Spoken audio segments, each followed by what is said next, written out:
Beberapa waktu lalu, Komisi Pemilihan Umum Republik Indonesia menetapkan daftar pemilih sementara atau DPS pemilu tahun 2024 sebanyak 205 juta pemilih yang tersebar di 38 provinsi dan 130 negara.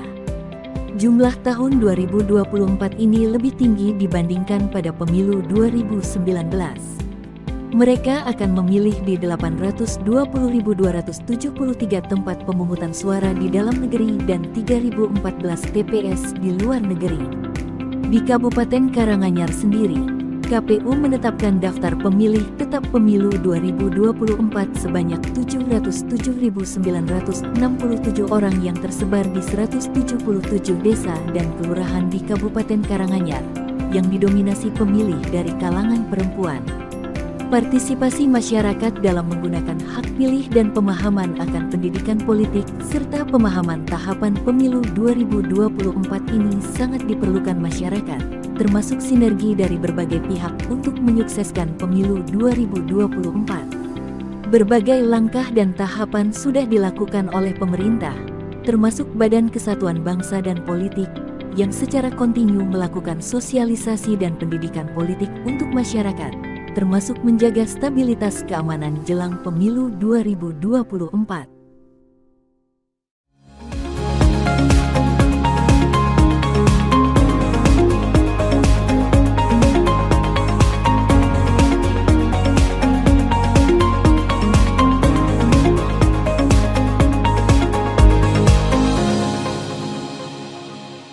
Hai Sobat Solopos, apa kabar? Senang sekali saya Clara Puspita sudah berada di kantor Sekretariat Daerah Kabupaten Karanganyar. Dan meskipun cuaca cerah, udara segar, tapi kayaknya ketegangan mulai berasa ya, karena kita akan berada di fase menjelang pemilu 2024.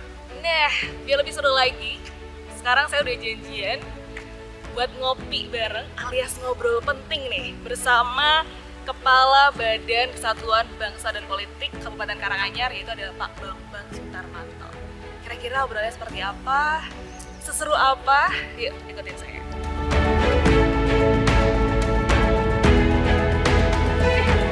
Selamat pagi Pak Bambang. Apa kabar? Sehat? Baik, sehat Mbak. Sudah siap buat ngopi bareng? Boleh. Boleh. Mari. Ayo. Lebih baik duduk di sana. Oke, ayo kita ngobrol. Sobat Solopos, sekarang saya sudah bersama dengan Pak Bambang. Sehat Pak? Alhamdulillah sehat. Sehat. Sobat Solopos, ini Pak Bambang luar biasa. Maaf mengganggu kesibukannya. Tidak apa-apa Mbak. Santai ya? Santai. Santai. Ngomongin kesibukannya Bapak apa sih sekarang? Ini kesibukan kami akan melaksanakan pendidikan pembuat bintek pada partai politik.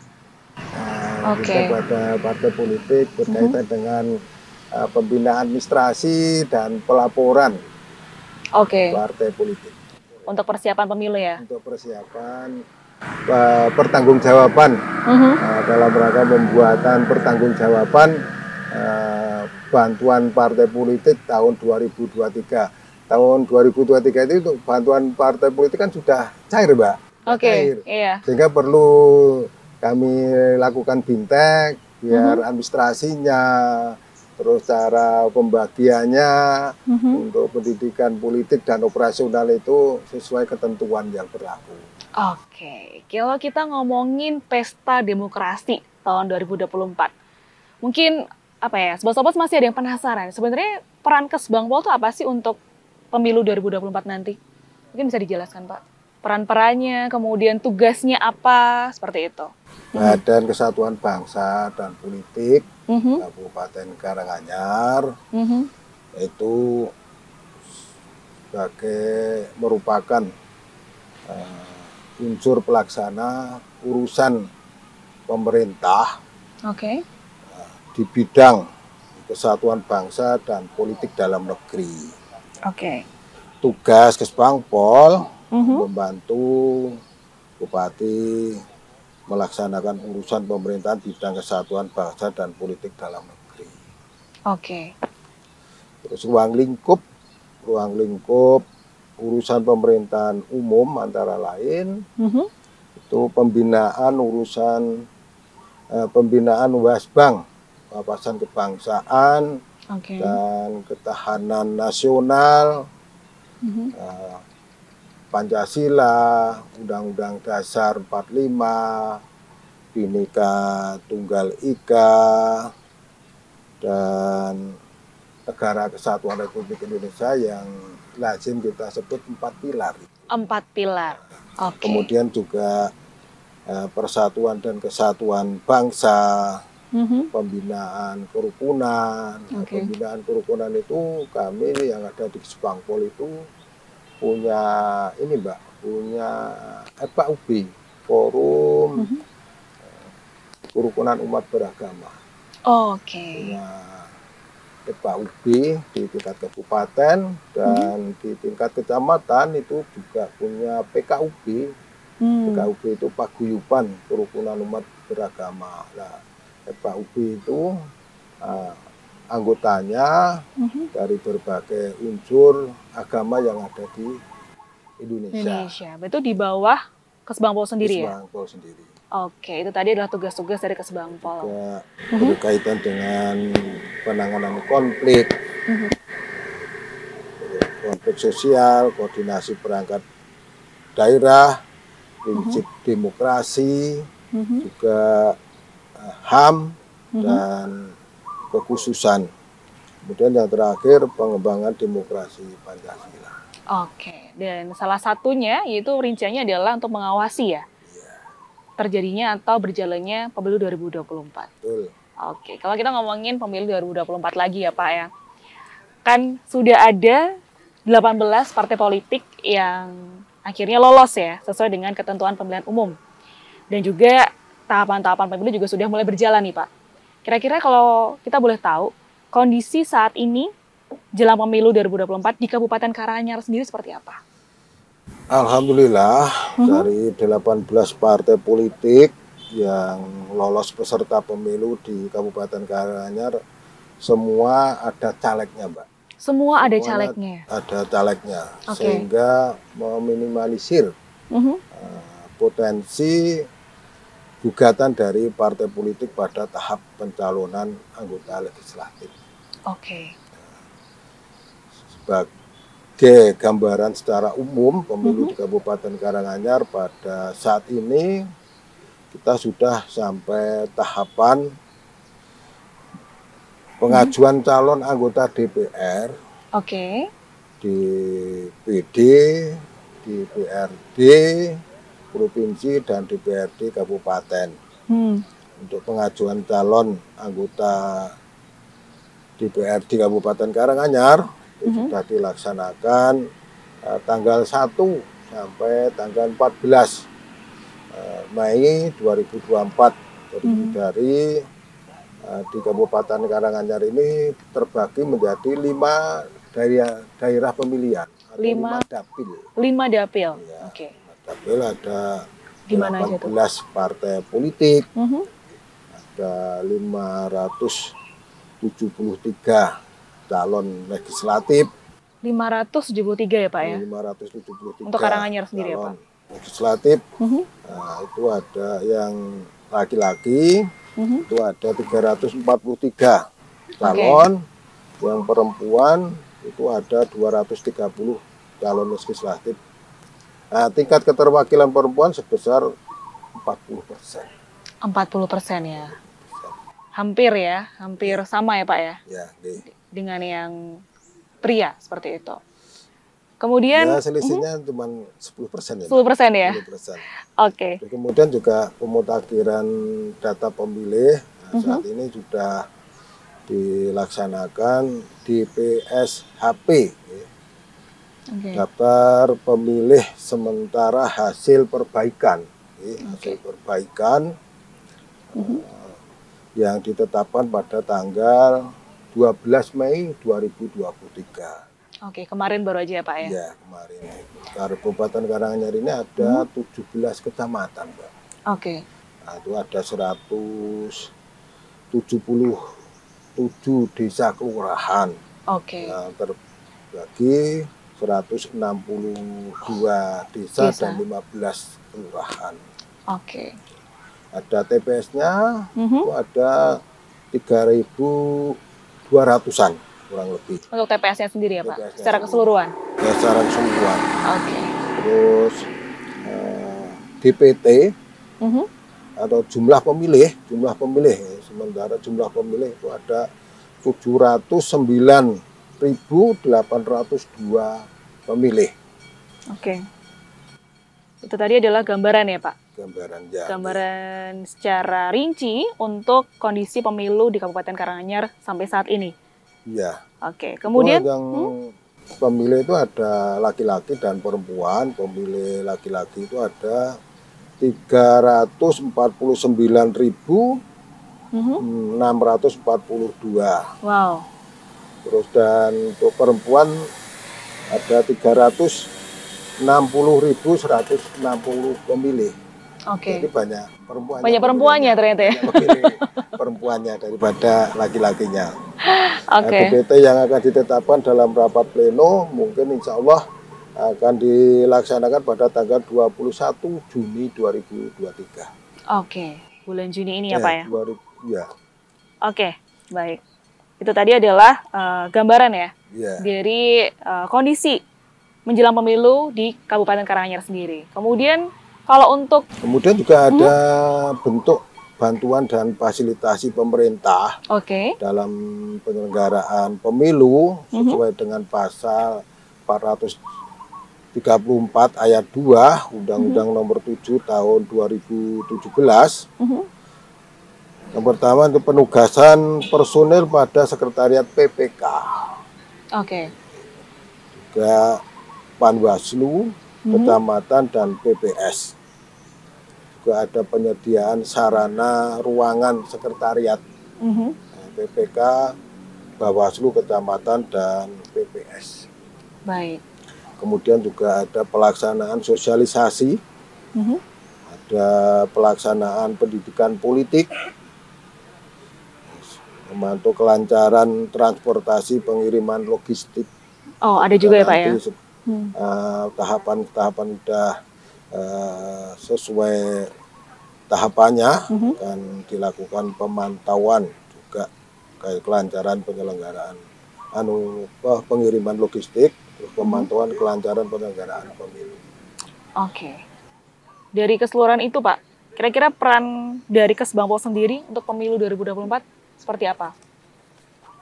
Dan juga pasti kan ada ini ya, berkaitan dengan bagian Bawaslu dan juga KPU, itu posisinya Kesbangpol sendiri seperti apa? Peran Kesbangpol dalam menjaga stabilitas keamanan, persiapan pelaksanaan pemilu serentak 2024. Kesbangpol adalah salah satu organisasi perangkat daerah yang memiliki peran penting, Mbak. Memiliki peran penting untuk menjaga stabilitas keamanan, terlebih saat ini dalam mensukseskan pemilu serentak 2024. Kesbangpol juga akan mengawal dan mensukseskan pemilu 2024 dengan meningkatkan sinergitas dengan TNI, Polri, organisasi kemasyarakatan, dan stakeholder lainnya dalam meredam konflik dan potensi konflik yang ada dan juga perlunya untuk melakukan antisipasi konflik agar tidak menimbulkan perpecahan maupun korban jiwa. Nah, itu yang paling penting ya Pak. Benar-benar diawasi. Lakukan. Kemudian juga Kesbangpol akan turun langsung ke lapangan untuk memantau kerawanan maupun indikasi kecurangan atau pelanggaran dalam pelaksanaan pemilu serentak 2024 nanti. Kemudian Kesbangpol juga selalu membangun koordinasi dengan KPU, Bawaslu, dan instansi terkait dalam memantau dan mengawasi kondisi yang terjadi di daerah sebelum pelaksanaan pemilu yang akan datang. Berarti benar-benar total untuk pengawasannya dari awal tahapan sampai akhir ya Pak ya? Iya. Supaya semua berjalan dengan lancar, kondusif, aman, kondusif, tidak ada hal-hal yang tidak diinginkan ya Pak? Yang tidak diinginkan. Oke. Agar masyarakat tentram, damai. Nah, kami minta juga kepada seluruh masyarakat Kabupaten Karanganyar menjelang pemilu dan setelah pemilu tetap rukun, damai. Meskipun ada perbedaan pilihan ya Pak? Walaupun ada perbedaan pilihan. Oke. Tidak mungkin kita itu satu pilihan. Betul. Mungkin. Bahkan dalam satu rumah sendiri ya? Satu rumah pun tidak mungkin akan menjadi satu pilihan. Betul sekali. Yang penting beda pilihan tidak masalah, tetapi tetap rukun, damai, saling hormat menghormati sesama agar tercipta kondisi wilayah Kabupaten Karanganyar damai, tentram sesuai dengan logonya Kabupaten Karanganyar, tentram. Tentram, itu dia. Kemudian kalau kita lihat dari kondisi masyarakat yang saat ini berjalan, ketika tahapan sudah mulai berjalan nih Pak, kondisi masyarakat di Kabupaten Karanganyar sendiri seperti apa sekarang? Kondisinya alhamdulillah kondusif. Aman, dan mudah-mudahan seperti yang saya katakan tadi, menjelang pemilu dan setelah pemilu atau pasca pemilu, kondisinya tetap aman, damai, kondusif, sehingga pemerintah ini akan menyelenggarakan urusan-urusan pemerintahan bisa lancar, tidak ada gangguan, tidak ada permasalahan-permasalahan yang tidak kita inginkan. Berarti untuk pemahaman tentang politik pun juga dari seluruh daerah di Kabupaten Karanganyar juga aman ya Pak? Alhamdulillah aman ya? Alhamdulillah aman. Karena juga sudah melakukan edukasi-edukasi terhadap mereka ya? Iya Mbak, pemahaman politik masyarakat di setiap kecamatan, setiap kita datang melakukan pendidikan politik, itu alhamdulillah mereka sudah pada tahu ya, pada tahu ketika nanti pada tanggal 14 Februari 2024 itu akan dilaksanakan pemilu, itu mereka juga sudah memahami. Setiap kita datang ke desa-desa memang ada tingkat partisipasi pemilih itu memang tidak sama, setiap kecamatan persentasenya tidak sama.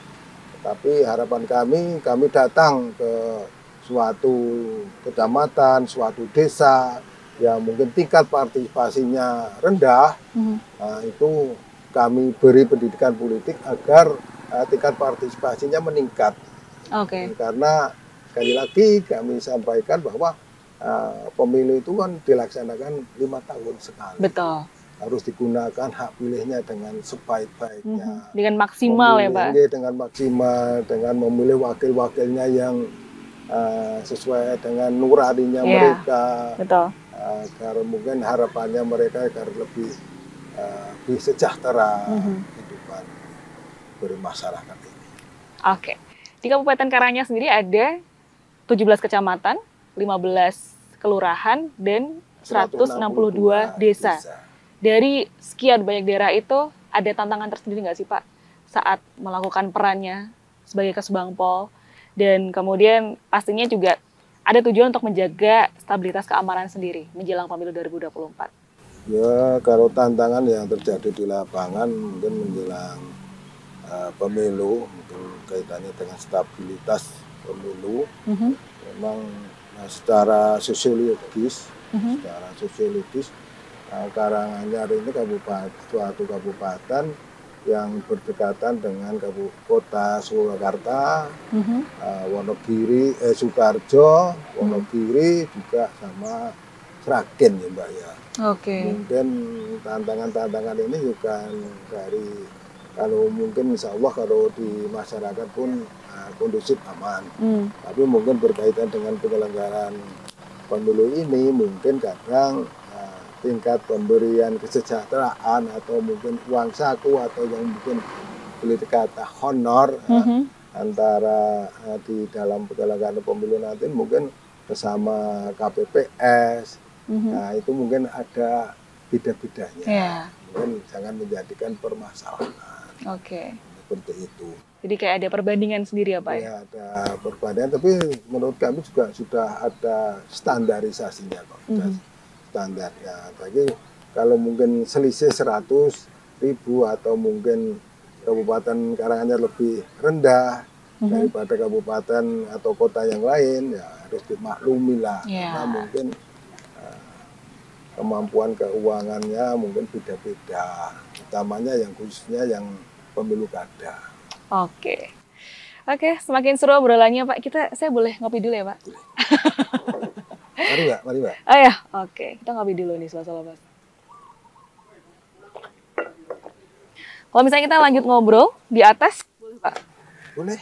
Boleh ya? Berarti boleh Mbak. Habis ini kita lanjut ngobrol di atas lagi, jadi terus ngobrol penting. Kita kesana Pak? Boleh. Oke. Mari. Jalannya lewat sini ya Pak? Lewat sini bisa, lewat sana bisa. Oke. Tapi saya didampingi ya Pak, jangan jalan sendiri. Boleh. Nanti hilang saya. Mari, hilang nanti.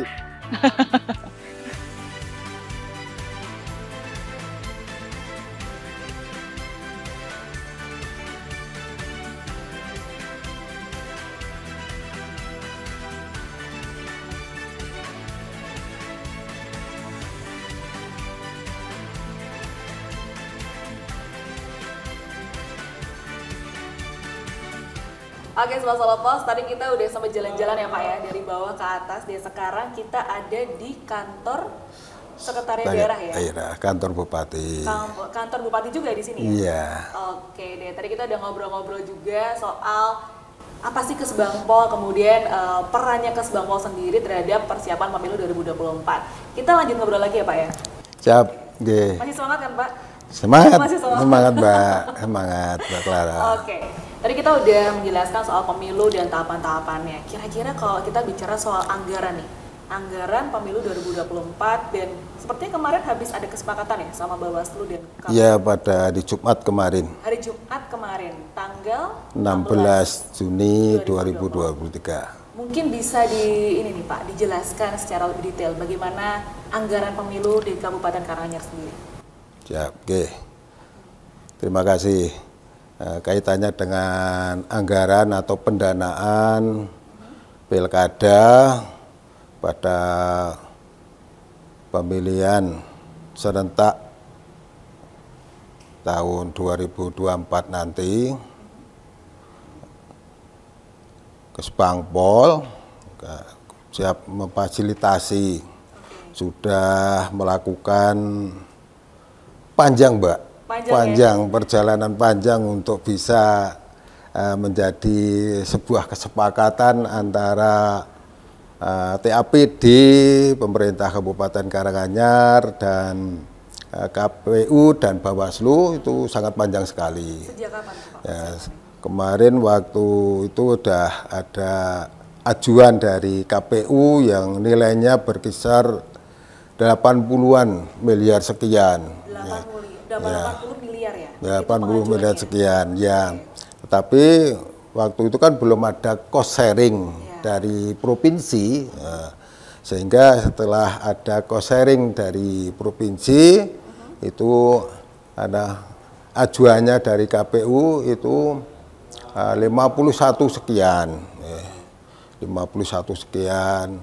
Setelah proses panjang dan berliku-liku, menurut kami berliku-liku panjang, berliku-liku, sehingga waktu pengajuan itu belum disepakati, nah kita minta lagi kepada KPU dan Bawaslu untuk diverifikasi lagi, efisienkan lagi, Mas. Ada nilai lagi, ya, ajuan lagi dari KPU besar 49,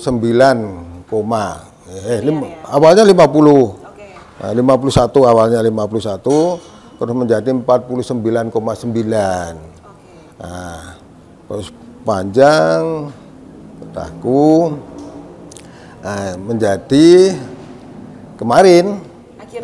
Akhirnya pada hari Jumat itu ada kesepakatan, alhamdulillah ada kesepakatan bersama antara TAPD dengan pembagian untuk KPU itu 35 miliar. 35 miliar. Ya, untuk Bawaslu itu 7 miliar. Oke, itu sudah sah ya Pak? Sudah deal, dan nanti kan kita juga masih dari draft TAPD dibawa ke DPRD, ya, di Badan Anggaran sana kan akan diulah lagi, digodok lagi, dimintakan persetujuan, apakah itu disetujui atau tidak, ya Allahu alam, kita yang tahu. Kita masih nunggu kabarnya. Iya, nunggu kabarnya. Itu tadi adalah anggarannya di Sela-Sela Pos. Kemudian nih, kita masih lanjut ngomongin soal pemilu ya. Kira-kira ada sinergi atau mungkin sejenis kolaborasi apa nih Pak untuk pemilu 2024? Dan ini kaitannya dengan pihak lain yang terkait dan mungkin masyarakat umum. Ya, Badan Kesatuan Bangsa dan Politik dengan pihak dalam rangka pemilu ini berkolaborasi dengan pihak terkait, dalam hal ini KPU dan Bawaslu, yaitu juga melakukan pendidikan politik di sekolahan-sekolahan, itu untuk pemilih pemula dan organisasi kemasyarakatan, khususnya wanita, itu untuk pemilih perempuan, Mbak, untuk pemilih perempuan. Nah, itu ada dalam pelaksanaan sosialisasi pemilu telah dilaksanakan mulai tahun 2021. Wow, cukup lama ya Pak ya? Ya, alhamdulillah cukup lama, tapi walaupun sedikit demi sedikit, sesuai dengan kemampuan keuangan daerah, untuk Kesbangpol juga dialokasikan untuk pendidikan politik, itu antara lain ada kegiatan temu pikir remaja pada tahun 2021 dan tahun 2022 dengan peserta pelajar dan mahasiswa. Oke, itu pelajar dari usia 18 tahun ya? Ya, terus kemudian juga pemberdayaan organisasi kemasyarakatan dengan tema peran ormas dalam menjaga demokrasi jelang pemilu serentak tahun 2024. Dengan narasumber forum koordinasi pimpinan daerah, utamanya Pak Bupati, dan peserta dari pengurus organisasi kemasyarakatan di Kabupaten Karanganyar. Itu sebanyak 100 orang. 100 orang. Kemudian juga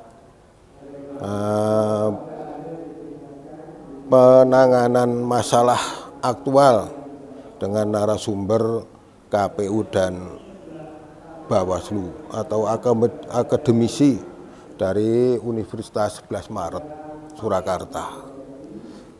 Itu dengan peserta semua pelajar. Semua pelajar? Iya. Berarti pada intinya sebagian besar kolaborasinya itu adalah dalam bentuk pendidikan politik ya? Iya, pendidikan politik juga ada. Pendidikan politik yang dilaksanakan di 17 kecamatan, Mbak. 17 kecamatan di Kabupaten Karanganyar sendiri. Di Kabupaten Karanganyar. Tentunya ya belum semua desa di kecamatan-kecamatan itu bisa karena kondisi keuangan daerah belum bisa dilakukan secara keseluruhan. Belum bisa dilakukan secara keseluruhan. Sehingga ya bertahap. Ya. Tapi pada akhirnya semuanya bisa tercover ya Pak ya? Ya, insya Allah mudah-mudahan kami berharap nanti mendekati pemilu serentak 2024 ini ya kita tetap mengalokasikan anggaran untuk pendidikan politik juga. Oke, kita ngomongin soal pendidikan politik. Seberapa penting sih Pak menurut Pak Bambang pendidikan politik? Khususnya untuk pemula ya, kemudian untuk perempuan juga, menurut Bapak sendiri bagaimana pentingnya pendidikan politik? Yaitu Mbak, peran serta masyarakat dalam rangka meningkatkan partisipasi, meningkatkan partisipasi pemilih. menggunakan hak pilihnya ketika nanti dalam pemilu dan pemilu kada. Ya. Supaya nggak ada golput ya Pak? Ya jangan sampai ada golput, eman-eman, karena sesuai konstitusi. Nah, itu penyelenggaraan pemilu itu dilaksanakan itu 5 tahun sekali, ya kita gunakan hak pilihnya dengan sebaik-baiknya menjadi pemilih yang cerdas. Begitu Mbak. Oke. Jadi apalagi untuk anak-anak sekolah yang menanti-nanti nih, 5 tahun lagi saya sudah 18 tahun gitu. Nah, iya, seperti kemarin waktu di sekolah-sekolah itu juga ketika nanti anak itu sudah mempunyai hak pilih, juga disampaikan agar mereka menggunakan hak pilihnya dengan sebaik-baiknya. Jadi pelaksanaan pemilu itu tidak harus dilaksanakan, pemilu itu juga harus diawasi juga. Itu dia yang jadi salah satu tugas dari Kesbangpol sendiri ya? Ya, itu menjadi salah satu tugas kami di Kesbangpol. Karena saya ingat waktu pertama kali punya hak pilih itu waktu kuliah ya. Jadi tuh awalnya tuh aduh 2 tahun lagi, setahun lagi punya hak pilih nih. Itu semangatnya tuh luar biasa Pak. Jadi kayak memperhatikan semua calonnya, bagaimana track recordnya, dan semoga semangat itu masih bertahan untuk para orang dewasa yang sampai sekarang masih punya hak pilih tersebut ya Pak. Iya, kemarin kan kalau anak-anak itu mungkin kalau melihat ketika pemilu akan datang, yang terkesan di benaknya kan itu naik motor dengan bor-boran dengan seperti itu, tapi itu sebetulnya tidak baik. Tidak baik, kurang beretika, kurang baik. Tapi karena euforia ya seperti itulah. Mudah-mudahan pemilu nanti tidak seperti itu, menjadi aman, kondusif, gitu Mbak. Oke, tadi kita juga sudah menanyakan soal pendidikan politik, dan salah satunya adalah mencegah hal-hal yang tidak kita inginkan itu terjadi. Nah, kita ngomongin soal kerawanan politik sendiri nih Pak. Jadi untuk antisipasi kerawanan pemilu nanti di 2024 ini, ada langkah-langkah apa aja nih yang disiapkan oleh Kesbangpol? Langkah-langkah yang kami lakukan di Kesbangpol yaitu kita kan ada tim kewaspadaan daerah.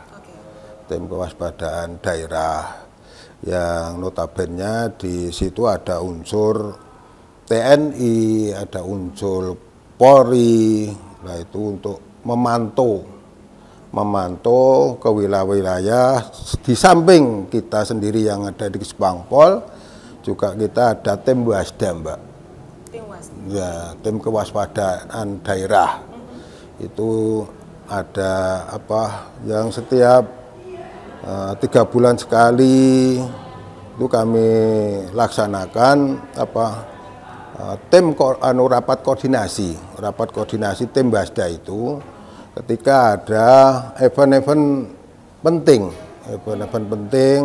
ya, salah satunya ketika menjelang Hari Raya Idul Fitri, terus menjelang Natal dan Tahun Baru, dan dalam rangka Hari Jadi, dan apapun, ya, termasuk dalam rangka hari ulang tahun kemerdekaan ini, apalagi ini akan menjelang pemilu. Kita harus pantau ke wilayah-wilayah agar masyarakat tenang. Dengan akan adanya event pemilu ini, masyarakat diharapkan untuk menjaga ketentraman, ketertiban, dan menjaga kondusivitas wilayahnya masing-masing agar aman, dan ketika nanti dalam pemilu bisa dilaksanakan dengan sesuai dengan harapan kita semuanya. Karena kan belum mulai aja tapi ketegangannya udah mulai berasa ya Pak. Ini sudah menginjak detik-detik, karena tahapan-tahapan pemilu kan juga ada. Di samping itu juga Mbak, kami juga membentuk pemerintah kabupaten juga membentuk FKDM, tim kewaspadaan dini masyarakat. Tim kewaspadaan dini masyarakat. Nah, itu juga di samping tim Basda, mereka juga hampir sama tugasnya. Tugasnya hampir sama, mengawasi, memantau perkembangan situasi, kondisi di wilayah Kabupaten Karanganyar agar tetap terjaga.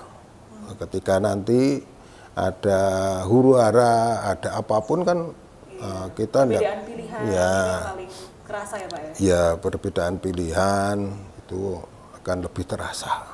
Oke, itu akhirnya menjadi perseteruan yang belum mulai aja udah udah ada aja nih masalahnya ya Pak. Ya Mbak, ada gate-gatean. Kadang kan Mbak, di satu kampung itu aja kan kadang seperti itu nggih. Beda pilihan menjadikan sebab. Ya. Mungkin satu sama yang lain juga tidak rukun. Yang tadinya akrab banget ya Pak. Tadinya jadi kayak keluarga, saudara. Ketika ada pemilu kada, itu menjadikan sebab.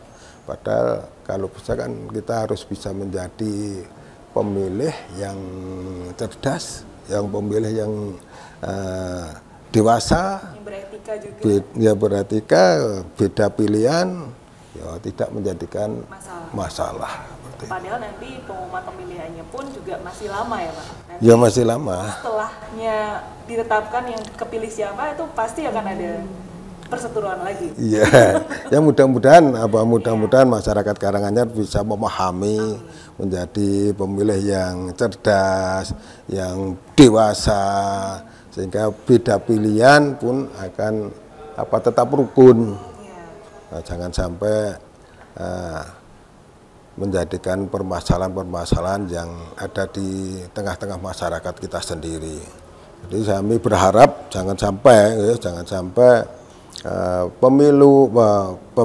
pemilihan bupati, wakil bupati menjadikan permasalahan yang ada di tingkat dusun-dusun, tingkat RW, tingkat RT, jangan sampai terjadi permasalahan.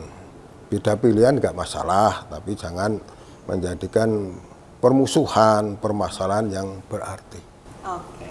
Nah, ngomongin harapan Pak, selain supaya proses pemilu 2024 ini bisa berjalan dengan damai dan kondusif, kira-kira ada harapan lagi nggak Pak dari Kesbangpol sendiri terkait juga dengan pihak-pihak yang ini ya, yang berkaitan dengan terselenggaranya pemilu 2024 ini? Ya, harapan kami, pemerintah, dalam hal ini pemerintah Kabupaten Karanganyar, Badan Kesatuan Bangsa dan Politik Kabupaten Karanganyar, harapannya menjadi pemilih yang cerdas. Nah, pemilih yang cerdas itu mengikuti tahapan-tahapan pemilu itu sendiri,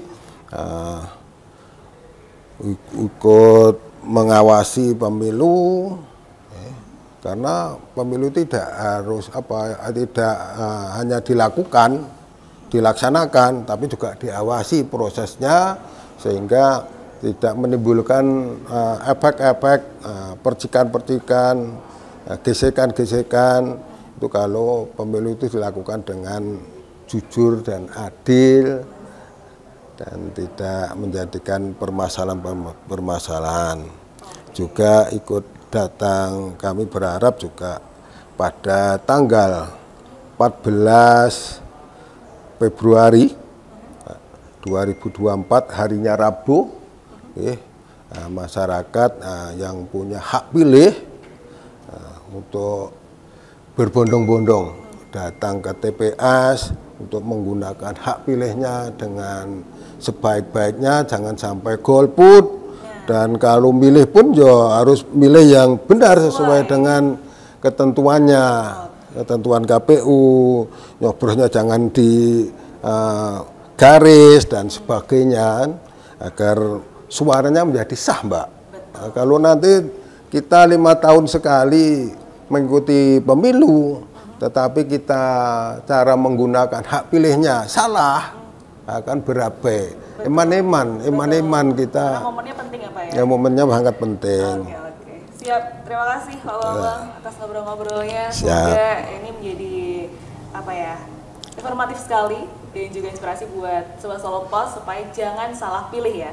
Dan jangan golput. Oke, kita lanjut jalan-jalan lagi Pak. Oke, Mbak.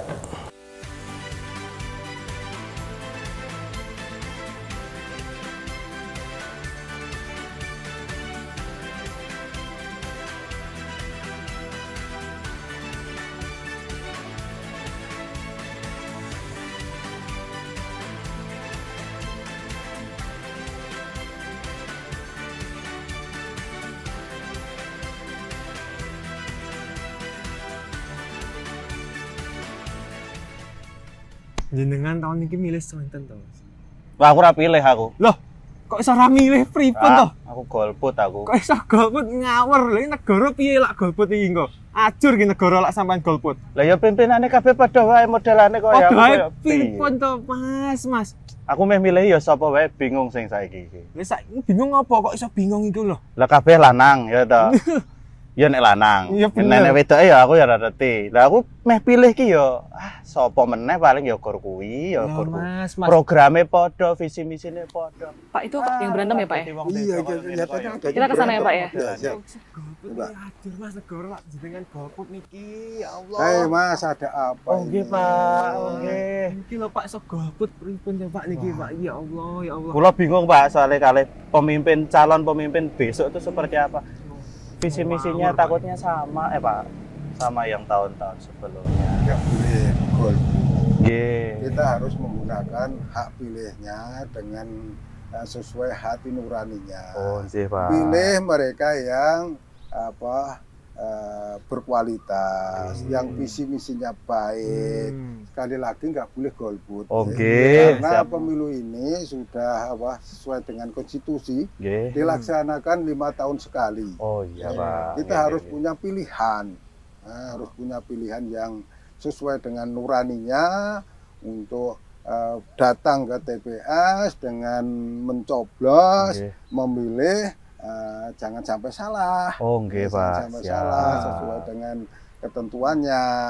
Tidak boleh golput. Sekali lagi tidak boleh golput karena negara ini sudah membiayai untuk pemilu itu sudah banyak sekali. Banyak sekali. Iman-iman kalau kita tidak memilih, tidak datang ke TPS. Harus memilih ya, jangan golput ya Mas. Damai sih. Kudu milih Bapak ya. Ya, kudu milih. Damai. Pak, matur nuwun. Pak, jangan niki.